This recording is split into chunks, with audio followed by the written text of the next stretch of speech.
ሁለት ቀን ተሰልፈ አድረ ነዳጅ ከቀዳ በኋላ ውይ እንደው አምላኬ ያንን የነዳጅ ሰልፍ ደግመ በህልሜ ራሱ እንዳታሳየኝ አደራህ። ውይ ወንድሜ ራይድ ነሽ እንዴ? አዎ ራይድ ነኝ። ወዴት ነህ? ወደ ኮዬ ፈጬ ነበርኩ። አይ እኔ እዛ ድረስ አልሄድም። እኔ ቅርብ መስለህ እንዴ? ለምን ወንድሜ? መኪናዋ እኮ በባምቦ አይደለም በነዳጅ ነው የምትሄደው። እና ትለኛለህ እንዴ? አንተን ዘርሽ ሁለት ቀን እንቅልፌን አጥቼ አምስቴ ቃጂቼ የቀዳሁትን ነዳጅ አፈር አልቼ ተመልሼ ሁለት ቀን ልሰለፍልህ ነዳጅ? ታዲያ ምን ችግር አለው? ምንም ችግር የለውም። የነግረኛ ምንም ችግር የለውም። እንዲህ ከመረረ ለምን ኤሌክትሪክ መኪና አገዛም? ስለሚነዝረኝ ይነዝረኛል። ምን አይነት በሽተኛ ነው መድኃኒዓለም? ኧረ ለምን ኤሌክትሪክ መኪና ይትገዛል? ናፍጣል መቅዳት ነበር። ሁለት ቀን ሙሉ ተሰልፎ በፀሐይ በዝናብ ቀርቶ ኮዬ ግን ኮዬ አሁን ስንት ይሁን?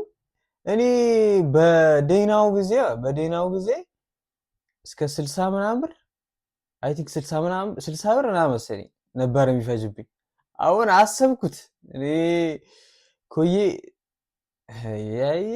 አይሆንም በፈረስ ጋሪ ምናምን መሞከር ነው እንጂ ኮዬ በታክሲ ምናምን አይታሰብም። ጭራሽ አይሆንም ነው የምልህ።